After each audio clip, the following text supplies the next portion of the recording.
I'm Jen Taylor Skinner, and this is the Electorette. What do we do when democracy feels hijacked? When lawmakers pledge allegiance to Donald Trump instead of the people they were elected to serve? We've protested, we've called our representatives, and still, legislation like the so called Big Beautiful Bill, which guts Medicaid and strips away reproductive freedom, continues to pass, leaving millions of Americans vulnerable. So, how do we keep fighting back? The answer may lie in ballot initiatives. Often overlooked, ballot initiatives, or ballot measures as they're sometimes referred to, are powerful tools of direct democracy. They allow citizens to bypass obstructionist lawmakers and bring critical issues like abortion access, paid leave, and a living wage directly to the voters, putting power back in the hands of the people. In this episode, I have a conversation with Kelly Hall, Executive Director of the Fairness Project, and we talk about the growing momentum behind citizen-led ballot measures. We explore how states like Missouri, Montana, and Arizona have defied expectations, overturning abortion bans and expanding Medicaid, even in conservative strongholds. We also unpack how these state-level victories are not only reshaping local policy, but also influencing the national narrative. And given everything we've seen from the executive branch and Congress this year, ballot initiatives may be the most effective tool we have left.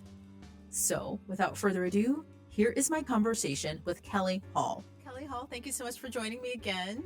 So great to be here. Thank you for having me. And I just want to comment because we were talking about the grim state of things about your wallpaper, and I want people to acknowledge how fabulous it is because it's absolutely beautiful. And it's a touch of joy that I need right now. It's California poppies. I love it. We've got to have a little color in our lives. We need that, right? Yeah. The last time we spoke, we were talking about the success that the Fairness Project had with many of the ballot measures and initiatives that had an impact on American lives. Yeah. And a lot of the citizen-led ballot measures were to increase minimum wage, to expand Medicaid access, to expand health care. And perhaps one of the most pressing needs was expanding access to reproductive care and abortion care. So that was really important. Yes. And I think your last big campaign was in 2024.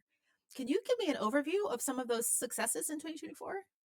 There's nothing I love more than to talk about the wins because we need that inspiration. So the Fairness Project has been involved in over 40 successful ballot measure campaigns over the last 10 years. And you're right to point out that the major focus of this past couple of years has been, what do we do in the aftermath of Dobbs? What do we do with reproductive rights, abortion access being stripped away from us all across the country?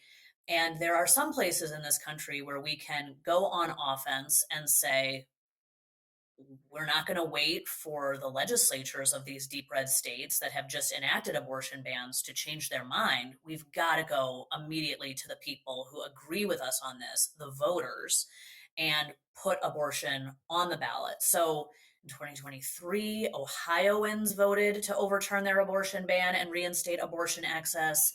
In 24, we saw those victories in Missouri, in Montana, in Arizona. I mean, those are not bastions of blue state progressivism. If you can overturn a total abortion ban in Missouri, you should be inspired to believe that we can do this work and go on offense on this issue almost everywhere. And so those have been the big victories on reproductive rights, but we also saw big victories for minimum wage, for paid sick leave, for democracy in this past cycle. And so I really like to remember on days like today, and I'm sure we'll get into talking about what has transpired in Congress, but that even when Trump was winning, folks also saw common ground on issues of wages, of economic mobility, of reproductive rights in the states that, from a candidate perspective, we think of as deeply red. And that shows me a path that there is a lot that we agree on if we can figure out how to connect with each other on common sense policies, on issues that we can say, hey, Medicaid, we agree on it. Minimum wage, we agree on it. Not having total abortion bans, we agree on it. Even in Missouri, even in Montana.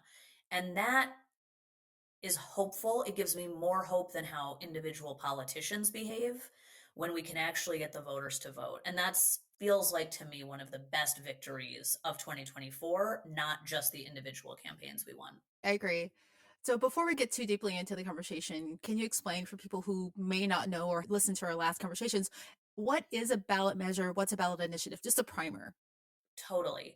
And I really appreciate the opportunity to do this because not everybody lives in a state where citizens have the opportunity to initiate ballot measures. So I use the phrase ballot measure to talk about any question that appears on your ballot that when you vote in favor of it, enough people do, it is enacted either with the force of law or it amends the state constitution. So there's different versions of ballot measures in different states. But really, what we're talking about is you don't just vote for politicians who go and write the laws and you trust and hope that they're going to fulfill the promises they made when you voted for them.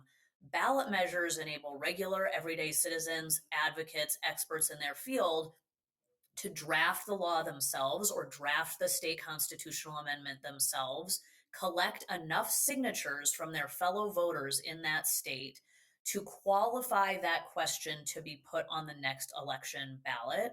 And then we have a big public debate. We spend a lot of money on TV ads, we knock on doors, we have a lot of conversations and op-eds on social media to decide, do we as an electorate believe that this law change or this constitutional amendment is right for our state? And that takes the power directly back into the hands of voters. It means you don't have to wait on politicians to decide, oh, this is an issue I'm going to actually bring up on my agenda. This is a thing I'm going to follow Trump on or not. This is voters deciding both what's on the agenda, how it's drafted, what their priorities are, and they get to vote it into law themselves. And the last thing I'll say there is when you pass a state constitutional amendment, which many of these ballot measures are, that's how you not just go around lawmakers to pass laws, but you tie their hands in the future. You say, this is a constitutional right to abortion access and reproductive freedom. You can't pass a law that violates that right. So when we go to the ballot box for constitutional amendments, we're even doing one better than what lawmakers can do on their own because the constitution of the state supersedes the will of those politicians. One of my worries that I've stated to you before is that Republicans and conservatives can also pass ballot measures, right? And I don't know if all of the ones you've passed in 2024 have stood, have they been overturned? What's the status of that? Sure. So none of what we have passed has been overturned. Okay. And I'll take sort of your points. There's two of them there. One is how stable are ballot measure victories? Do Yep. they achieve what we're setting out to achieve? And then the second question, which we'll go to next, is well, can't the other side do ballot measures? Like, how do we feel about this? But in terms of how stable they are, one thing to realize is like the Fairness Project, we're an organization that's all ballot measures all the time. We're also not the only people who work on ballot measures by any stretch of the imagination. But we've, as I mentioned, been involved in about 40 successful ballot measure victories. All of them have been implemented. So that means we've put billions of dollars into the pockets of workers because of raised minimum wages. Over 1.5 million people have enrolled in Medicaid in the 7 states where we passed Medicaid expansion via ballot measure. We've have Ohio's abortion providers are providing abortion care right now. There has been a preliminary injunction against Missouri's abortion ban thanks to our ballot measure victory. So all of these wins at the ballot box are not just wins in name only. They translate directly into policy changes. And there are times where, like any change to law, you have to do some implementation work on the back end. Even if you were to pass a law in Congress, you'd have to argue over regulations. You might have to sue to get it enforced. The same thing is true sometimes with ballot measures. We had Medicaid expansion passed in Missouri in 2020. The legislature refused to appropriate funds for it. We had to sue. The Missouri Supreme Court agreed with us unanimously, and it went into effect. It went into effect several months later than it should have, but it was a successful use of the tool, even though we had to fight over it. And we have some of those things happening right now with our 2024 victories, where you go, all right, we knew we were winning this constitutional right. And then the next planned step, part of the strategy all along, has been then you have to sue the state to overturn the laws that are in conflict with that constitutional right. And sometimes that litigation takes a few months. But it's not because the strategy is wrong or it's not working or the win is not sustainable. It's because these things are one very important part of then putting you on the solid ground to overturn those laws. And I wish it were more instantaneous, but it's still a pretty quick turnaround. I don't know if we have stats on this or if this is even something that you can quantify, but is there a way to measure, or do we have any numbers on all of the ballot measure wins just generally across the country, whether they lean in support of Democratic policy or Democratic as in small d or conservative? Yeah, I would say two things on this. One is I really do think the power of ballot measures is to remove certain issues from that red blue binary. Is this a Democratic Party priority or a Republican priority? And so I appreciate your use of the small d, Mhm. small c here, because I'm going to use Medicaid expansion as an example. Once you've got 62% of the voters in Idaho voting for Medicaid expansion, even though that's a state that goes overwhelmingly for Republican candidates, can you still say that those Republican voters, is that still a Republican, like a only Democratic policy? Right. Yes, it's been championed by candidates who are Democrats, politicians who are Democrats, but a lot of voters who identify and vote as Republicans also support that. And so there's this like beautiful thing that ballot measures reveal, which is how much room there is for progressives to expand the tent and find support for these policies that are really about economic mobility. And so I'm really excited by that. When you ask, do these trend more progressive or conservative? We only have 23 states in this country that can do citizen initiated ballot measures, and the vast majority of them are in the Midwest and Mountain West. Okay. So if we were to put up a map, and folks can look at this on the Fairness Project website, you see a lot of ballot measures in states that we think of as red, with the exception of California, Oregon, Washington. A lot of them are red states. And so who uses ballot measures as a tool? The people who are locked out of power in their legislature. So conservatives don't really need to run ballot measures to achieve their policy aims in Oklahoma and Missouri and Idaho and Montana, because they've got political trifectas. And so it is working families, it is the advocates for economic mobility, for reproductive rights, that are using direct democracy as a tool to achieve their aims, because they are the ones locked out of power in those red states and are saying, hey guys, in the halls of power, you're not listening to us. We have told you we need higher wages. We've told you we want to expand Medicaid. We've told you we oppose a total abortion ban, but you're so extremist due to gerrymandering, due to partisan primaries, due to all the things we know plague our democracy, that the folks actually elected are not fully reflective of their electorate. But when you look at what policies go to the ballot in blue states, they are largely around corporate interests. Like Uber and Lyft ran a ballot measure in California to try to undo legislation that would have classified their drivers as employees, right? We've seen a lot of sports gambling, sports betting ballot measures go to the ballot in blue states. And so who's locked out of power more in blue states?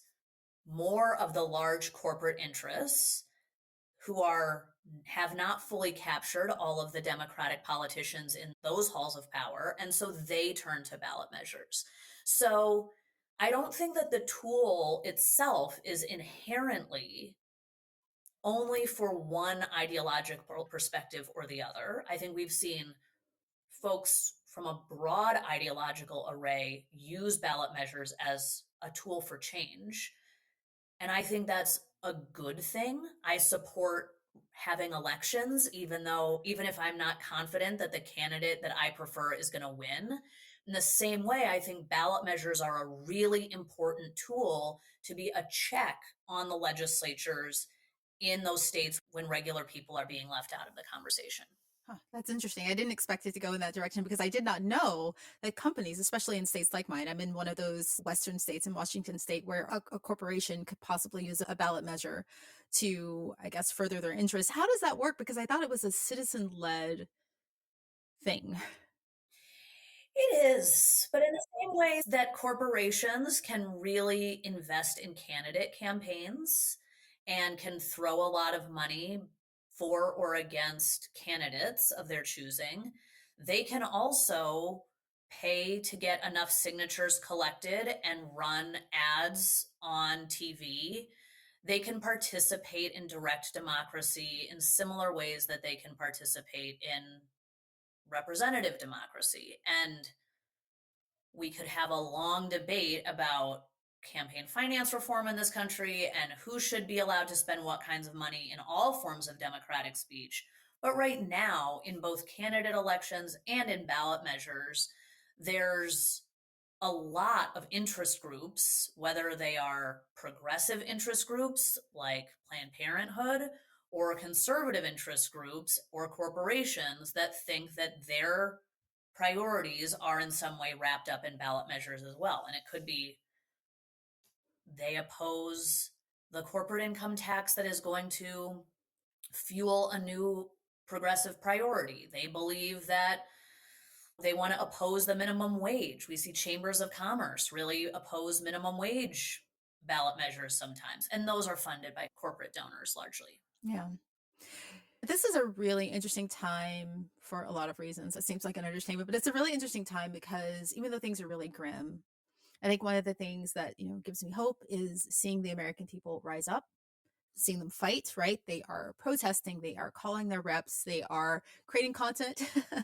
you know, Yeah. left-leaning independent media has really risen. We're gaining power in that way, and it just feels really electric. If it can be both grim and electric at the same time, that's really what I'm feeling. And Yeah. I feel like, and I'm not just saying this to flatter you, I feel like this is a really great opening for the Fairness Project because people are looking for something to do. Is that how Yes. you feel? Tell me. Absolutely. And I feel it myself, right? Because I am not just a person who thinks about ballot measures in my professional life. I'm also a human being in living in America going, what can I do? How many protests can I attend? How many calls can I make to my members of Congress? Will that do any good? And I think one of the things that defeats us when we're out of power, when we're seeing things look so grim, is the idea that nothing we do will make a difference, right? It's one thing to identify, like, make yourself aware enough of what is bad that's happening in the world. Make yourself aware enough of, like, oh, this is a piece of legislation that I should tell my lawmakers to vote against. That takes some effort, that takes some doing. But what I think really takes the wind out of the sails of a lot of regular citizens who may not do advocacy for their whole professions like you and I do is that when they call and call and call and then it doesn't sway their congressperson's mind. Or how many of us are really living in a district that can be considered a swing district? Like, I could call my representatives till I'm blue in the face and they'd be like, yeah, we're already voting with you, Kelly. It doesn't matter. And no one else will listen to me. So I think that there's this, and I don't think people are wrong to feel that way. We saw a zillion protests over this bill that, the big ugly bill that just passed for the final time in the House.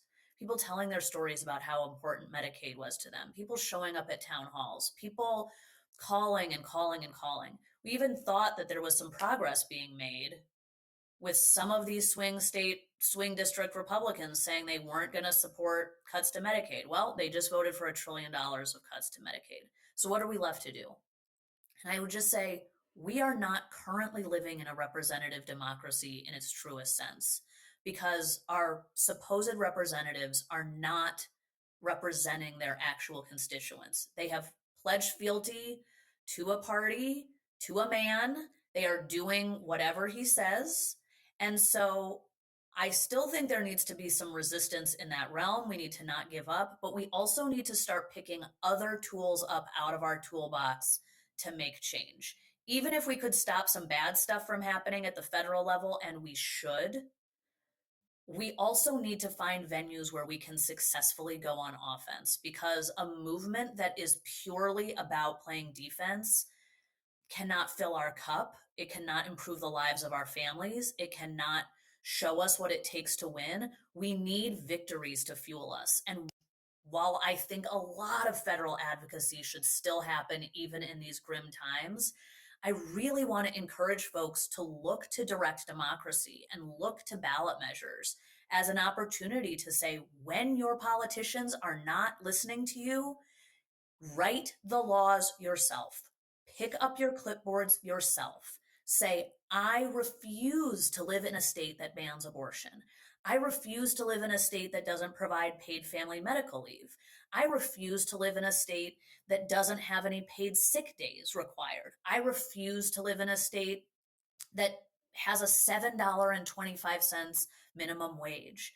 Those are things that, when we say, I just cannot bear this anymore, we have the capacity to work together to wield this tool of direct democracy and pass a change. And that is a thing that does not rely on convincing a politician who is afraid of losing his next election if he crosses Donald Trump.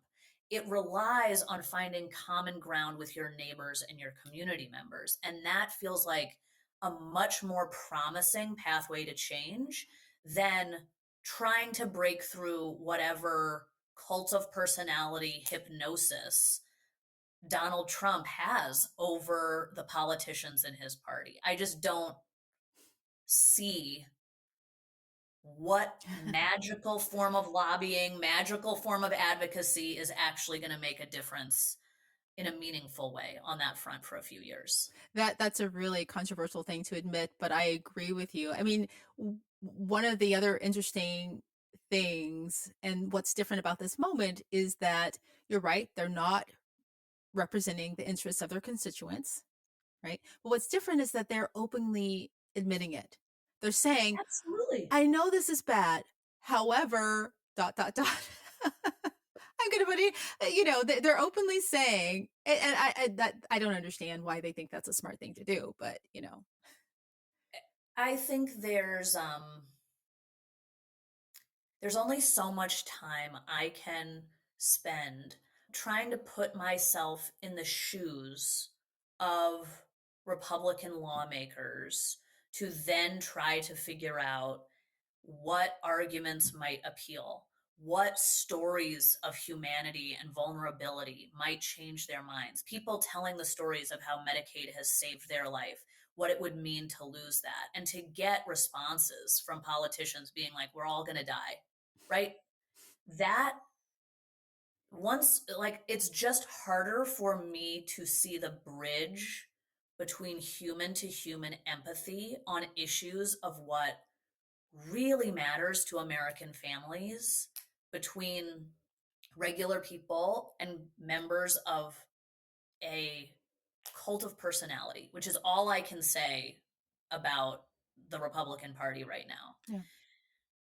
That rather than continuing to pursue strategies that just throw our bodies against that wall, we've got to be innovative enough to think, what are other strategies that are going to work? And ballot measures are by no means a silver bullet. And I don't want to say that they are. First of all, we can't do them in every state, Mhm. right? There's only 23 states in this country where we can pursue citizen initiated ballot measures. But we can, A, make big wins for the millions of people who live in those states, and B, it does change the national narrative around these issues when we win, because anybody can dismiss a poll, Mhm. right? Anybody can write a poll to tell them whatever they want. It is very difficult to dismiss the political implications of Missouri voting to overturn their abortion ban. And you saw this in the immediate aftermath of Dobbs when the good people of Kansas that August, after Dobbs was overturned in June, voted down resoundingly, overwhelmingly, their legislatures proposed constitutional amendments saying our Constitution doesn't protect the right to abortion.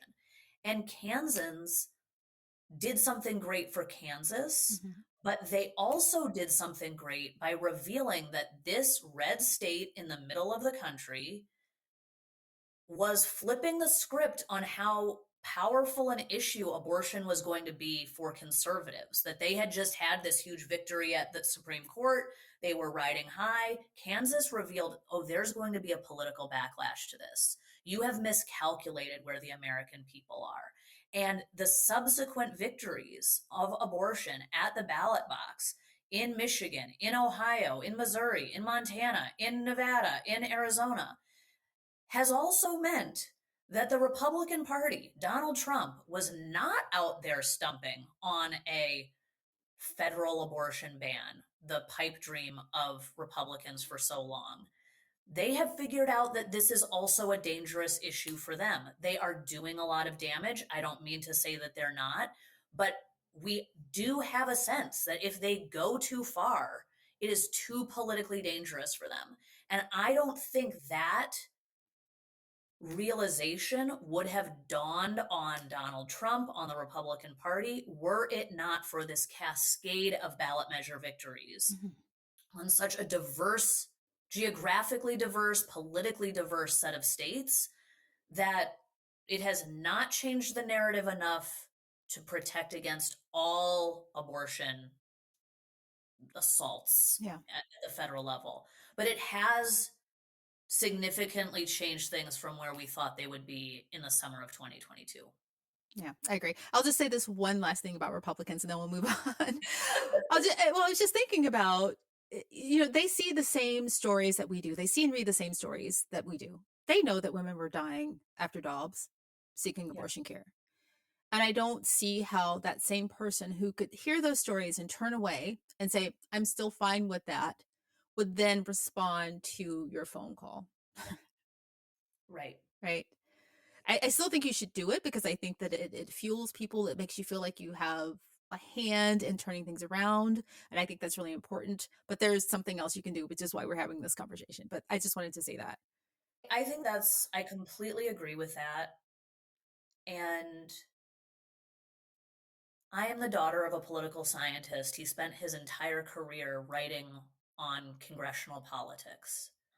So it's not just controversial generally to say stop wasting your time calling your representatives. It's controversial in my own immediate family. Right. Right? It's like I used to be a congressional staffer. I really lived my belief in that institution. And I still think that there is a future that is possible where that is a more responsive institution. I think we have to be electing people into represent us who we genuinely believe have their first loyalty to their voters, not their first loyalty to the head of their party. And we used to have people say, I vote for the person, not the party. It doesn't matter if you do that anymore. I mean, people in the Republican Party were saying, like, I'm an absolute no, I'm a deficit hawk. I'm absolutely not voting for this bill. It violates my values. It violates the commitments I made to my constituents. And they voted for it. Right. So I think that it's not that Congress is inherently broken. And I don't want to give that impression. I think that at its best, it's where diverse viewpoints come together to compromise and make change and improve the nation in a grand, sweeping way. But right now, we don't have a Congress that is populated with a majority of people who are representatives in the most precise use of that word. They are not representing their constituents. And we know they're not because those voters are voting in opposite ways when they are actually given an opportunity to go to the ballot and vote on issues like reproductive rights, minimum wage, healthcare, paid leave, all those issues. Yeah. And we haven't had that in a really long time. This healthy system where we have two functioning parties, I'd argue since 2010 is the most recent history, but that's another conversation. But Yes. but I do want to talk about something. I would hope you could expound on something that you alluded to. Maybe you didn't allude to it. Maybe you went into some detail, but if you can go into more detail about how ballot measures can work outside of the silo of the region of the state. They can expand nationally and influence the national discourse. Is that possible?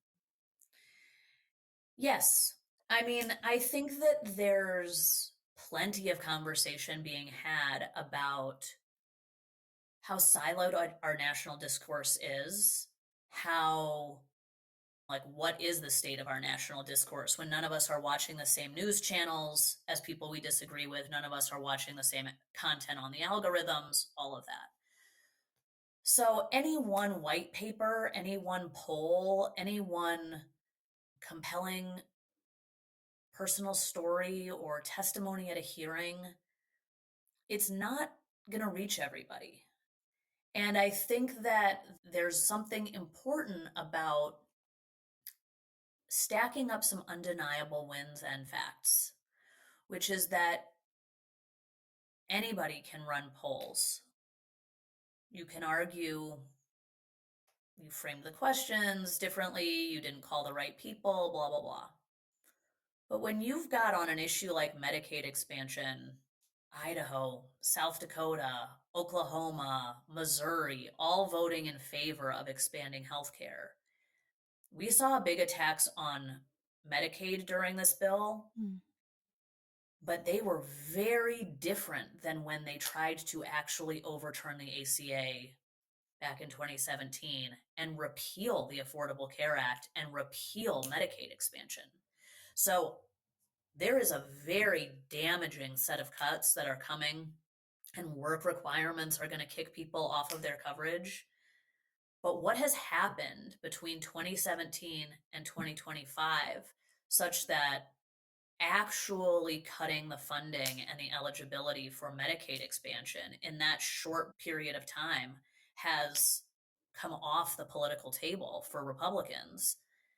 It is because Trump has figured out and Republicans have figured out that a huge number of their constituents rely on that program. And it's because we've expanded Medicaid in 7 red states in that period of time, right? So it is about changing the constituency for these issues. It's about having undeniable wins that can't be argued with about, oh, that's just your perspective or not. Like, nope, we ran an election, everybody voted. This is an undeniable outcome.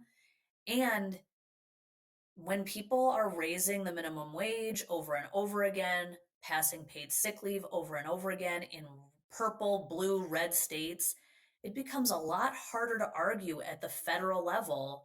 Oh, if we raise the minimum wage, the sky is going to fall for small businesses. It's like, well, it didn't in Nebraska, and it didn't in Missouri, and it didn't in Idaho, and it didn't all these other places. And so I do think that those victories in politically diverse states change the national discourse and bring more issues out of the red state, blue state binary, Mhm. where a $15 minimum wage a few years ago was seen as a Bernie Sanders pipe dream. And now enough red states have passed $15 minimum wages. It's going to be on the ballot next spring in Oklahoma Yeah. that you can no longer really argue all of the tired talking points that all these businesses are going to go out of business because of a higher minimum wage or whatever in the halls of Congress, because we've proven that even your constituents, even your small business owners, even your states want this. Yeah. And that is what I think does help to push the narrative ball down the field in a pretty powerful way. Yeah. So were you and the good folks at the Fairness Project watching this whole discourse about the bill and thinking, of ways, creative ways to challenge, like, well, if this does pass, this is how we can challenge that with the ballot initiative in this state or this. Were you thinking about that or? I'm always thinking about that. I think I don't want to oversell what we can do because there are some things that are just really rough Yeah. federal policies that we can't fix at an individual state level always. So this is not to say like, don't worry, nothing bad's going to happen. Ballot measures are here to save you. We can help, but it's like it's still rough. I think there's a couple of big bad things that are coming for the Medicaid program in particular. One of the things is that the federal legislation sets new rules about how states can raise the money to pay for their share of Medicaid. So rather than just cutting eligibility or benefits, the cowards in the Republican Party who did not want to own that aspect said, well, we're going to just make it harder for states to come up with their share of the bill and then force them to do the cutting. And I think that one of the things that ballot measures can help do is cut through the political chaos in a state and say, let's raise revenue.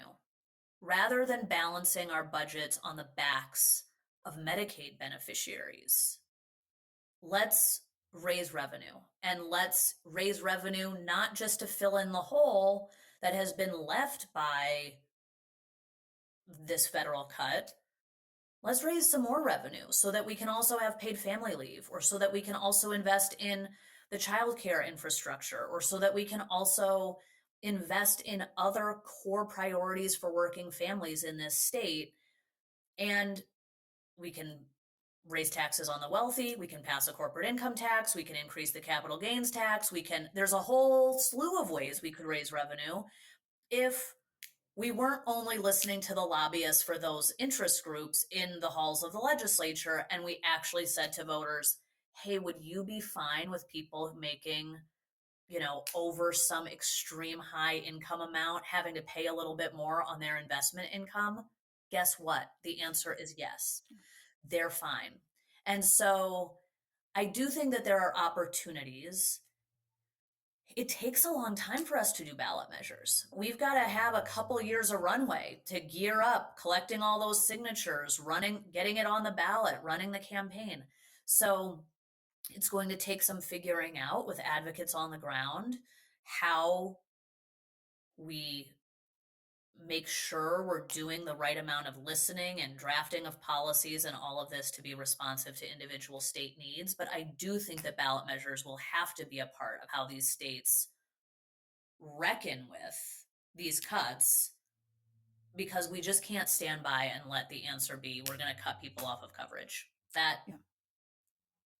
That can't be it. Right, right. Because some of us don't want people to die. Yes. One of the things that I love about organizations like yours is that in times like this, I think that we really need to find those pockets of democracy that are still standing Yes. and not exploit them, but use them, right? Use them as tools Yeah. as much as possible. And this is one, because I know that you've told me in the past that conservatives are trying to stop ballot measures from spreading across the country, but they haven't been successful. So it's still here as a tool, and people should use it right now. Absolutely. Absolutely. And if you're listening to this, it is not too late, right? Reach out to us. We are likely working with advocates on the ground in your state. If you've got a state that has a citizen initiated ballot measure process. And also, let's not forget that even in those states where they don't have an option to run a statewide ballot measure, many municipalities and counties allow for citizen initiated ballot measures. So we can't run a statewide ballot measure in Tennessee, but the cities of Nashville and Memphis both allow ballot measures. So what do those citizens want to do? We passed a ballot measure in San Antonio in 2018. There's more people living in San Antonio than there are in Idaho, right? So there are some things that we can do at the municipal level, at the county level, to change the environment in our lives. And so it is not a part of civics, there's not a Schoolhouse Rock video that teaches people about how to do ballot measures. There's not a ready vocabulary or muscle memory for a lot of folks about how to do this the way that there is when everybody just tells you, call your representative, call your representative, call your representative. Now we need to not only I mean, people are welcome to work with us, but we need more folks who have the time and the wherewithal to help educate their communities about this opportunity to use direct democracy so that we have more advocates able to say, this could be a solution. Let's figure out if we can get it done. And that, I think, should be really inspiring to people. And we exist as an organization to help people wield the tool of direct democracy effectively. I sometimes think of myself as a ballot measure midwife. It's like Sorry. I didn't expect that. Okay, please proceed. Yes, I mean, I say that with both joking and sincerity, which is like, I live in Oakland, California. I don't live in Missouri, right? I don't live in Ohio. I It is the advocates on the ground who know their communities best, who know what they need, who have been in the trenches and who have been throwing their bodies against the wall of unempathetic legislators for so many years. And my role as a ballot measure midwife, right, is to say, okay, it is a complicated process, but here's how you do it. Here's how long it's going to take. Here are the steps. Here's how much money we need to raise. Here's the sorts of campaign expertise we can bring to bear so that you don't have to reinvent the wheel every time. That is the role that we play in the space. And the more dysfunctional our representative democracy is, and I would say it's at peak dysfunction right now, the more I hope people will remember that we also have direct democracy at our disposal and we can make change in the meantime, state by state, city by city, victory by victory. We can get some wins on the board while we are also playing defense federally. Right. I just learned something actually. I did not know that there were within states where you can't file ballot initiatives. There are municipalities, cities, and counties where you can. So I did not know that. Yes. So that's really helpful. Yes. So you mentioned something. So you talked about getting the word out. Do you need volunteers? I know you need citizens to come forth for ballot measures, but do you also need, like, how do you get the word out? So I would say there's sort of two things I would ask of your listeners, no matter where they live. One is um, we need more attention on the fact that there are attacks on ballot measures happening in states across the country where lawmakers are starting to figure out that we're winning. And rather than having the courage to have a real debate over ideas, they're like, well, why don't we just change the rules and not allow ballot measures to pass with a simple majority? Let's raise the thresholds to 60% to win, or let's curtail who can invest in ballot measures. If you don't live in the state, you can't help support the ballot measure, or who can collect signatures. So states are often the testing ground for fascism and for retrenchment of democratic ideals, and they are definitely testing that in the states. And so we are asking people from all around the country to help us spread the word, follow us on social, make a grassroots contribution into the Fairness Project, help us fuel the litigation fights and the campaign fights to protect direct democracy as a tool in all the places that it exists. And then the other thing that we're really focused on is we're about halfway through the off cycle year right now. Advocates in states around the country will be launching their signature collection drives in the early fall in most places. They've been doing the hard work of figuring out prioritizing their issues. What do they want to try to pass? They've been doing polling, they've been doing legal research. The time will come very soon where they need droves of volunteers with clipboards to help them collect enough signatures to pass paid family leave or to pass affordable childcare or to protect abortion. And our website will just start populating more and more and more as we head into the fall with these are the campaigns that are live. They're collecting signatures now. Here's how you can reach out to them. Here's how you can go sign up as a volunteer if they're in your state. And so stay tuned is the other answer about what's coming on the horizon here in just a short matter of weeks. I see. Thank you for laying out that timeline because I wasn't really sure. So we're nearing the ballot or the signature collecting stage, Yes, going into next year, which would be the voting stage, I guess, right? exactly. Yeah. And then Exactly. I see. I see. But I guess the simple thing for people to do would be to follow the Fairness Project, to go to your website, sign up for your newsletters, to follow you on social media, to listen to this podcast. To listen to this podcast, yes. Oh, yeah. Well, it's always a pleasure to talk to you, Kelly. Thank you so much. I'm always inspired when I talk to you. And believe it or not, we've had a few conversations, and I live in a state where ballot measures are allowed, and I haven't done it myself. I'm rethinking that. But I appreciate everything you do, and I really hope that people are going to listen and contact you at the Fairness Project. So thank you. Thank you so much, Jennifer. It's been great to connect.